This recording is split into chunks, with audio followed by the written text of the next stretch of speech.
एका स्पर्धा परीक्षेत एकूण गुणांच्या 74% गुण मिळवल्यास परीक्षेत अपेक्षित पदाकरिता निवड होते.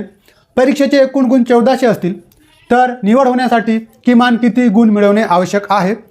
पर्याय ए आहे 1015, पर्याय बी आहे 1016, पर्याय सी आहे 1026 आणि पर्याय डी आहे 1036. तर यापैकी बरोबर उत्तर काय आहे? परीक्षेमध्ये एकूण गुणांच्या 74% गुण मिळवल्यास आपण त्या परीक्षेकरिता पात्र होतो. तर एकूण गुण आहेत 1400, तर 1400 पैकी आपल्याला 74% गुण मिळाले पाहिजे. तर मग 1400 चे 74% म्हणजे किती ते आपल्याला कळावायचे आहेत आणि तोच या प्रश्नाचा उत्तर आहे. शेकडोवारी आधारित हा प्रश्न आहे. तर बघा इथे जे टक्के आहेत या टक्केला आपल्याला बघा 100ने भागावायचा आहे. शेकडोवारी आधारित आपण जे प्रश्न सोडवतो अगोदरचे आज तुम्ही व्हिडिओ बघून घ्या, त्यामध्ये पण मी तुम्हाला सांगितलं आहे जे टक्के असतात त्याला आपल्याला 100ने भागावायचं आहे हे लक्षात ठेवायचे.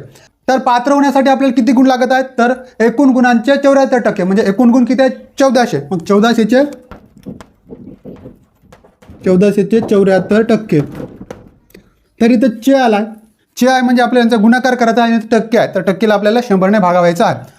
तर कॅल्क्युलेशन काय बघा 1400 गुणिला 74 भागिला 100. टक्के आहेत म्हणून भागिला 100, चे आहे म्हणून गुणाकार. हा शून्य कटला, हा शून्य कटला, हा शून्य कटला, हा शून्य कटला, राहिले का? तर 14 गुणिला 74. 14 गुणिला 74 यांचं जर आपण कॅल्क्युलेशन केलं तर आपल्याला उत्तर मिळेल. मग 14 गुणिला 74 किती होतात? तर 14 गुणिला 74 1036. 14 गुणिला 74 किती होतात? तर 1036. आपण 14 गुणिला 74 यांचं कॅल्क्युलेशन करून घ्या, आपल्याला उत्तर मिळेल 1036. मग पर्याय ABCD पैकी पर्याय डी हा बरोबर उत्तर आहे.